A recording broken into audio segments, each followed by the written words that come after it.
ಸದ್ಗುರು ಮಹಿಮೆ ಅಧ್ಯಾಯ 151 ಜ್ಯೋತಿಷ್ಯವೆಂದರೇನು? ಶ್ರೀ ಗುರು ವೆಂಕಟಾಚಲ ಶರಣ ಪ್ರಪದ್ಯೆ. ಈ ಅಧ್ಯಾಯದಲ್ಲಿ ಚರಣದಾಸರು ಹೀಗೆ ಹೇಳಿದ್ದಾರೆ. ಒಮ್ಮೆ ಗುರುನಾಥರು ಮನೆಯಲ್ಲಿದ್ದ ಸಂದರ್ಭ. ಓರ್ವ ದಂಪತಿಗಳು ಗುರುನಿವಾಸಕ್ಕೆ ಬಂದರು. ಜೊತೆಯಲ್ಲಿ ಅವರ ಅತ್ತೆ ಮಾವನೂ ಇದ್ದರೆನಿಸುತ್ತೆ. ಅವರು ಬಂದ ಕಾರಣವನ್ನು ತಿಳಿದು ಅದಕ್ಕೆ ಪರಿಹಾರವನ್ನು ಪಡೆದುಕೊಂಡರು. ಆಗ ಅವರ ತಾಯಿ ತನ್ನ ಮಗಳ ಕುರಿತು, ಗುರುಗಳೇ, ನನ್ನ ಮಗಳು ಜ್ಯೋತಿಷ್ಯ ಕಲ್ತಿದ್ದಾಳೆ ಎಂದು ಹೆಮ್ಮೆಯಿಂದ ಹೇಳಿದಳು. ಆಗ ಗುರುನಾಥರು, ಹೌದೇ, ಎಲ್ಲಿ ನೋಡುವ, ನನ್ನ ಜ್ಯೋತಿಷ್ಯ ಹೇಳ್ತೀಯೇನಮ್ಮ ಎಂದರು ನಗುತ್ತಾ. ಆ ಹೆಣ್ಣು ಮಗಳು ತುಸು ಅಹಂಭಾವದಿಂದ ಗುರುಗಳನ್ನು ಸಮೀಪಿಸಿ ಹಸ್ತರೇಖೆಯನ್ನು ನೋಡಿ ಏನೋ ಹೇಳಲಾರಂಭಿಸಿದಳು. ಕೆಲವೇ ಹೊತ್ತಿನಲ್ಲಿ ಆಕೆಯ ಪತಿಗೆ ದೂರವಾಣಿ ಕರೆಯೊಂದು ಬಂತು. ಆತ ಮಾತನಾಡಿ ಗಡಿಬಿಡಿಯಿಂದ ಹೊರಡಲು ಅನುವಾದನು. ಆತನ ತಂದೆಯ ದೇಹಸ್ಥಿತಿ ಗಂಭೀರವಾಗಿದೆ ಎಂಬ ವಿಚಾರ ಆತನ ಆತುರಕ್ಕೆ ಕಾರಣವಾಗಿತ್ತು.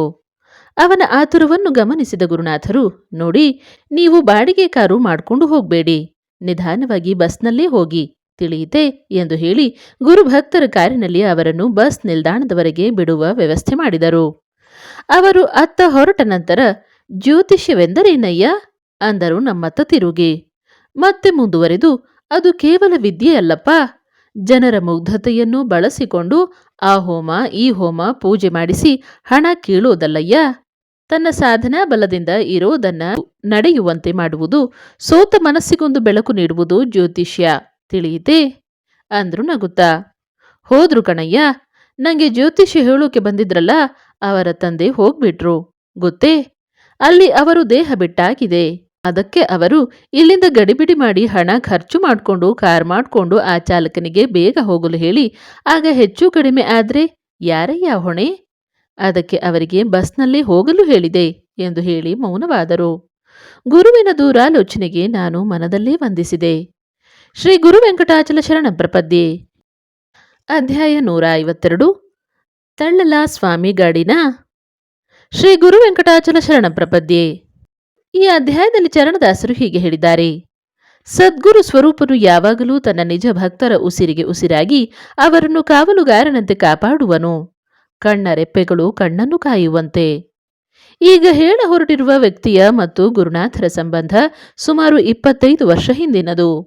ಇತ್ತೀಚೆಗೆ ನನ್ನೊಂದಿಗೆ ಮಾತಿಗಿಳಿದ ಆತನ ಮಾತಿನಲ್ಲಿ ಯಾವುದೇ ಅಹಂಭಾವ ಅತಿರೇಕಗಳು ಕಾಣಲಿಲ್ಲ. ಬದಲಿಗೆ ಸಂತೃಪ್ತಿಯ ಮನೋಭಾವ ಕಾಣುತ್ತಿತ್ತು.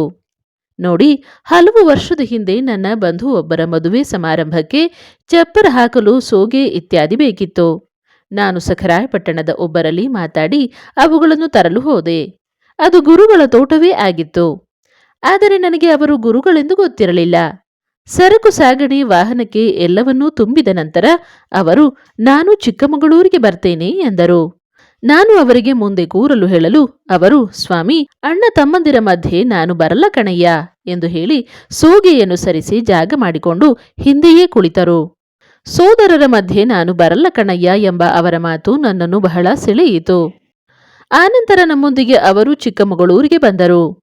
ನಮ್ಮ ಸಂಬಂಧಿಯೂ ಆದ ಮದುಮಗಳು ಮದುವೆ ಹಿಂದಿನ ದಿನ ವಿಪರೀತ ಜ್ವರದಿಂದ ಆಸ್ಪತ್ರೆಗೆ ಸೇರಿದ ವಿಷಯ ತಿಳಿದ ನಮ್ಮೊಂದಿಗಿದ್ದ ಅವರು, ಅಯ್ಯ, ಆ ಹುಡುಗಿ ಮಲತಾಯಿ ಮಗಳಲ್ವೇ?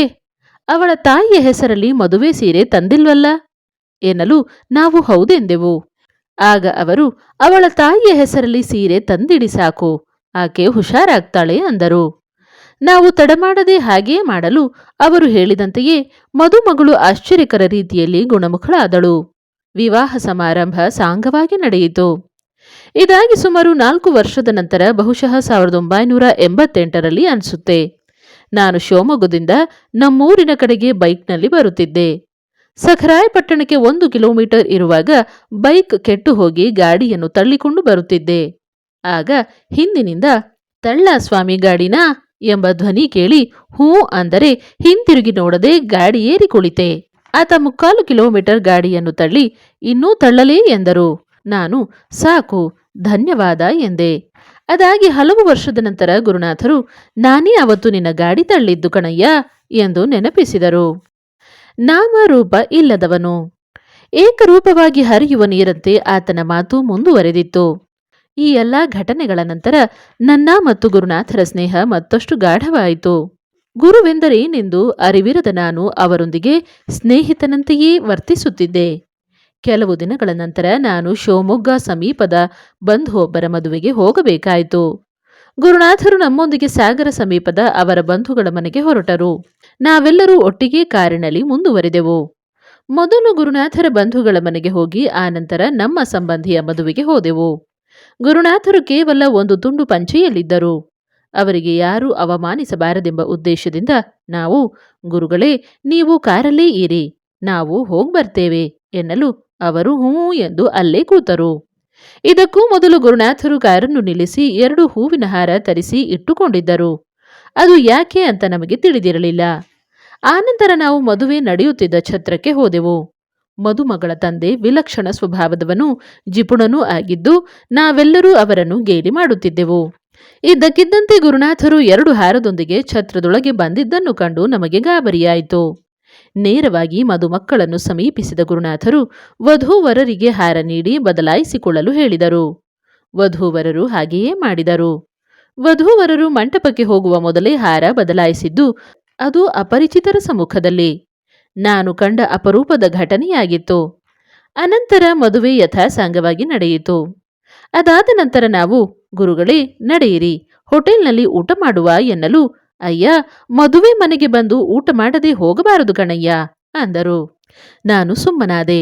ನಂತರ ಗುರುನಾಥರು ಒಂದು ಸಣ್ಣ ಬಾಳೆ ಎಲೆ ಹಿಡಿದು ಅಡುಗೆ ಮನೆಗೆ ಹೋಗಿ, ಅಯ್ಯ, ಏನಾದರೂ ಕೊಡ್ರಯ್ಯ, ಹಸಿವಾಗ್ತಿದೆ ಎಂದರು ಭಿಕ್ಷುಕನಂತೆ. ಅಲ್ಲಿದ್ದ ಭಟ್ಟರು ಕೂಡಲೇ ನಮಗೆ 4 ಜನಕ್ಕೆ ಮಾತ್ರವೇ ಊಟ ಬಡಿಸಿದರು. ಜನರೆಲ್ಲ ಗುರುಗಳನ್ನು ಮುತ್ತಿಕೊಂಡರು. ನಾನು ಮೊದಲೇ ಹೇಳಿದಂತೆ ವಧುವಿನ ತಂದೆ ಜಿಪುಣನಾಗಿದ್ದರು. ಪ್ರತಿದಿನ ಸಂಜೆ ಜ್ಯೋತಿಷ್ಯ ಹೇಳ್ತಿದ್ರು ಮತ್ತು ನಿಖರವಾಗಿ ಹೇಳ್ತಿದ್ರು. ಆತ ಆ ಗುಂಪನ್ನು ಭೇದಿಸಿ ಗುರುಗಳಿಗೆ 1 ರೂಪಾಯಿ ತಾಂಬೂಲ ನೀಡಿ ನಮಸ್ಕರಿಸಿ ಮಾಯವಾದರು.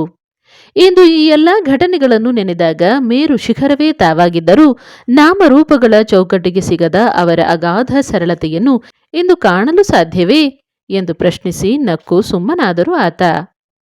ಶ್ರೀ ಗುರು ವೆಂಕಟಾಚಲ ಶರಣ ಪ್ರಪದ್ಯೆ. ಅಧ್ಯಾಯ 153. ವಿಶ್ವೇಶ್ವರ. ಶ್ರೀ ಗುರು ವೆಂಕಟಾಚಲ ಶರಣ ಪ್ರಪದ್ಯೆ. ಈ ಅಧ್ಯಾಯದಲ್ಲಿ ಚರಣದಾಸರು ಹೀಗೆ ಹೇಳಿದ್ದಾರೆ. ತುಸು ತಡೆದ ಆತ, ನೋಡಿ, ನನ್ನ ತಂಗಿಯ ಮದುವೆ ಆದ ನಂತರವೇ ನಾನು ಮದುವೆ ಆಗಬೇಕು ಅಂದ್ಕೊಂಡಿದ್ದೆ. ಇದನ್ನು ತಿಳಿದ ಗುರುನಾಥರು, ಆಯ್ತು, ನೋಡೋಣ, ಕಾಲ ಏನ್ ನಡೆಸುತ್ತೆ ಅಂತ ಅಂದಿದ್ರು. ಅದಾಗಿ 2 ತಿಂಗಳಿಗೆ ನನ್ನ ಮದುವೆ ಆಯಿತು. ನನ್ನ ಬಂಧುಗಳೆಲ್ಲರೂ ನಾನು ಆಸ್ತಿ ಕಬಳಿಸಲು ಸಂಚು ಮಾಡುತ್ತಿದ್ದೇನೆ ಅಂದುಕೊಂಡಿದ್ದರು. ನಾನು ಪ್ರತಿ ಬಾರಿ ತಂಗಿಯ ಮದುವೆ ವಿಚಾರ ಪ್ರಸ್ತಾಪಿಸಿದಾಗಲೆಲ್ಲ ಗುರುನಾಥರು, ತಾಳಯ್ಯ, ಸ್ವಲ್ಪ ದಿನ ಅನ್ನುತ್ತಿದ್ದರು. ನನಗೆ ಮದುವೆಯಾಗಿ 6 ವರ್ಷದ ನಂತರವೂ ಸಂತಾನವಾಗಿರಲಿಲ್ಲ. ಒಮ್ಮೆ ಮನೆಗೆ ಬಂದು ಮಲಗಿದ್ದ ಗುರುನಾಥರು ಹೊರಡುವಾಗ ನನ್ನ ಪತ್ನಿಗೆ ಹಣ್ಣು ತಿನ್ನಿಸಿ, ನೀನು ಇಷ್ಟರಲ್ಲೇ ತಾಯಿಯಾಗುತ್ತೀಯೇ ಎಂದು ಹರಸಿ ಹೋದರು. ಅದು ಹಾಗೆಯೇ ನಡೆಯಿತು.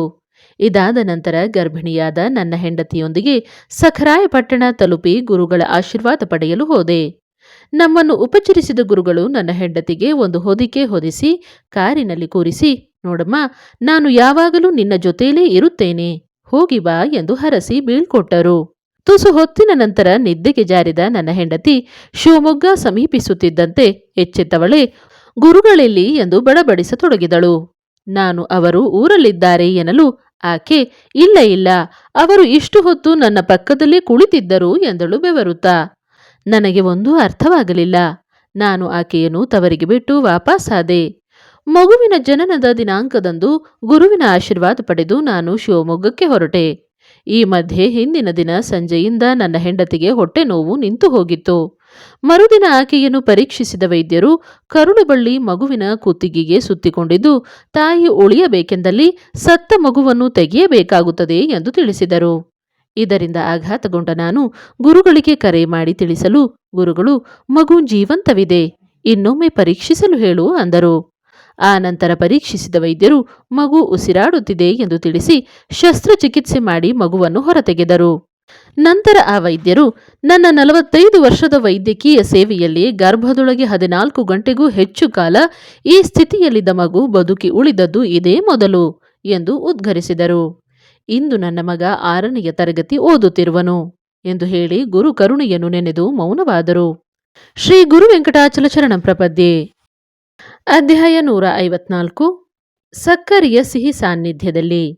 ಶ್ರೀ ಗುರು ವೆಂಕಟಾಚಲ ಶರಣ ಪ್ರಪದ್ಯೆ. ಈ ಅಧ್ಯಾಯದಲ್ಲಿ ಚರಣದಾಸರು ಹೀಗೆ ಹೇಳಿದ್ದಾರೆ. ಮತ್ತೆ ಮಾತಿಗಿಳಿದ ಆತ ಹೀಗೆ ಹೇಳತೊಡಗಿದರು. ನೋಡಿ, ಹೀಗೆ ಹಲವು ವರ್ಷಗಳ ಹಿಂದೆ ನನ್ನ ಹಿಮಾಲಯದ ಸಾಧು ಸಂತರ ಕುರಿತ ಕೃತಿಯೊಂದನ್ನು ಓದುವ ಅವಕಾಶ ಸಿಕ್ಕಿತ್ತು. ನಾನಾಗ ನನಗೂ ಇಂಥ ಸಾಧುಗಳು ಸಿಗಬಾರದೆ ಎಂದು ಯೋಚಿಸಿದ್ದೆ. ಅದಾಗಿ ಕೆಲವೇ ದಿನದಲ್ಲಿ ನನ್ನ ಗುರುನಾಥರು ನನಗೆ ಸಿಕ್ಕರು. ಅದನ್ನು ನನಗೆ ಸಾಕ್ಷಿ ರೂಪವಾಗಿ ತೋರಿಸಿದ್ದರು ಕೂಡ. ಒಮ್ಮೆ ಚಿಕ್ಕಮಗಳೂರಿನಲ್ಲಿ ಒಬ್ಬರ ಮನೆಗೆ ಹೋಗಿದ್ದ ಸಂದರ್ಭ. ಆ ಮನೆಯ ವ್ಯಕ್ತಿಯೊಬ್ಬರು ಸಿಡುವಿನಿಂದ ಬಳಲುತ್ತಿದ್ದರು. ಇದನ್ನ ಕಂಡು ಕರಗಿದ ಗುರುನಾಥರು ಆ ವ್ಯಕ್ತಿಗೆ 3 ಪ್ರದಕ್ಷಿಣೆ ಹಾಕಿದವರೇ ನನ್ನೊಂದಿಗೆ ನೇರವಾಗಿ ದಂಟರಮಕ್ಕಿ ಕೆರೆಯ ಸಮೀಪ ಬಂದರು. ಇಬ್ಬರೂ ಬಹಳ ಹೊತ್ತು ಅಲ್ಲಿಯೇ ಇದ್ದು, ಆಗ ಇದ್ದಕ್ಕಿದ್ದಂತೆ ಗುರುಗಳ ದೇಹದ ಮೇಲೆ ಸಿಡುಬಿನ ಗುಳ್ಳೆಗಳು ಗೋಚರಿಸಿದವು. ಗುರುಗಳು ಬಹಳ ಸುಸ್ತಾದರು. ಸ್ವಲ್ಪ ಹೊತ್ತಾದ ನಂತರ ಆ ಗುಳ್ಳೆಗಳು ತಾನಾಗಿ ಮಾಯವಾಗತೊಡಗಿದವು. ಆ ಹೊತ್ತಿಗೆ ಸರಿಯಾಗಿ ಸಿಡುವಿನಿಂದ ನರಳುತ್ತಿದ್ದ ಆ ವ್ಯಕ್ತಿಯ ಕಾಯಿಲೆ ವಾಸಿಯಾದ ವಿಚಾರ ತಿಳಿದು ಬಂತು. ಇದೇ ರೀತಿಯ ಘಟನೆಯನ್ನು ಆ ಪುಸ್ತಕದಲ್ಲಿ ಓದಿದ್ದು ನನಗೆ ನೆನಪಿಗೆ ಬಂದು, ಈ ಘಟನೆಯನ್ನು ಕಣ್ಣಾರೆ ಕಂಡ ನಾನು ಎಂಥ ಅದೃಷ್ಟವಂತ ಎಂದುಕೊಂಡೆ ಎಂದು ಹೇಳಿ ಶೂನ್ಯದತ್ತ ದಿಟ್ಟಿಸಿದರು. ಅದೇ ರೀತಿ ಆ ಕೃತಿಯನ್ನು ಕನ್ನಡಕ್ಕೆ ಅನುವಾದಿಸಿದವರನ್ನು ನೋಡಬೇಕೆಂದು ಬಯಸಿದ್ದೆ. ಅದೂ ಸಹ ಗುರುನಾಥರ ಸಮಾಧಿಯ ಹತ್ತಿರ ಇತ್ತೀಚೆಗೆ ನೆರವೇರಿತು. ಇಷ್ಟು ಹೇಳಿ ಆ ಪರಂಜ್ಯೋತಿಗೆ ಸಮಾನವಾದವರುಂಟೆ ಎಂಬಂತೆ ನನ್ನತ್ತ ದಿಟ್ಟಿಸಿ ನಕ್ಕರು. ಶಿಷ್ಯನ ಮನೆ ಬಾಗಿಲು ಕಾದ ಗುರು.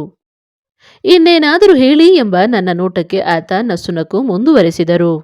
ನನಗೆ ಒಂದು ಮಗುವಾದ ನಂತರ ಗುರುನಾಥರು ನನ್ನ ತಂಗಿಯ ಜಾತಕ ನೋಡಿಸಲು ತಿಳಿಸಿದರು.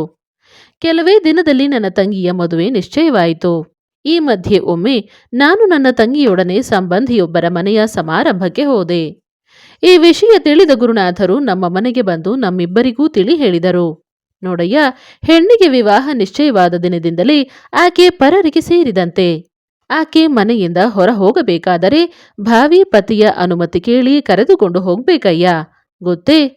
ಆಕೆ ಹೊರಹೋದ ಸಂದರ್ಭದಲ್ಲಿ ಭಾವಿ ಪತಿ ಕರೆ ಮಾಡಿ ಮಾತಾಡಬೇಕೆಂದರೆ ಏನು ಮಾಡ್ತಿ? ಹೊರಗೆ ಹೋಗಿದ್ದಾಳೆ ಎಂದು ಹೇಳಿದರೆ ಆತ ಏನ್ ತಿಳಿಬಹುದು? ಯೋಚಿಸಬೇಕಲ್ವೇ ಅಂದರು. ಧರ್ಮ ಎಷ್ಟು ಸೂಕ್ಷ್ಮವಲ್ಲವೇ ಅನ್ನಿಸಿತ್ತು ನನಗೆ. ಆ ನಂತರ ಮದುವೆ ಹಿಂದಿನ ದಿನ ನಾನು ಮನೆಗೆ ಬೀಗ ಹಾಕಿ ಕಾವಲಿಗೊಬ್ಬರನ್ನು ನೇಮಿಸಿ ಮಂಗಳೂರಿಗೆ ಹೋದೆ. ಅದೇ ದಿನ ಸಂಜೆ ಗುರುನಾಥರು ನನಗೆ ಕರೆ ಮಾಡಿ, ಅಯ್ಯ, ನಾನು ನಿನ್ನ ಮನೆಯಲ್ಲಿ ಇದ್ದೀನಿ. ನೀನು ಅಷ್ಟು ನನ್ನನ್ನು ಕಾಪಾಡಿರುವಾಗ ನಿನ್ನ ಮನೆ ಕಾಯುವುದು ನನ್ನ ಧರ್ಮವಲ್ಲವೇ ಎಂದು ನಕ್ಕರು. ನನಗೆ ಆಶ್ಚರ್ಯಾತಿಶಯದಿಂದ ಮಾತೇ ಹೊರಡಲಿಲ್ಲ. ಅಂದು ನಮ್ಮನೆಯಲ್ಲಿ 25 ಜನರಿಗೆ ಊಟ ಹಾಕಿಸಿ ನಾನು ಬರುವವರೆಗೂ ನನ್ನ ಮನೆಯನ್ನು ಕಾಯ್ದುಕೊಂಡಿದ್ದ ಆ ಅಸಾಮಾನ್ಯ ಶಕ್ತಿ ಇಂದಿಗೂ ಉಸಿರಿಗೂ ಉಸಿರಾಗಿ ನಮ್ಮಲ್ಲಿ ನೆಲೆ ನಿಂತಿರುವರು ಎಂದು ಹೇಳಿ ಅಲ್ಲೇ ಇದ್ದ ಗುರುಪಾದುಕೆಗೆ ನಮಿಸಿದರು. ಶ್ರೀ ಗುರು ವೆಂಕಟಾಚಲ ಶರಣ ಪ್ರಪದ್ಯೆ.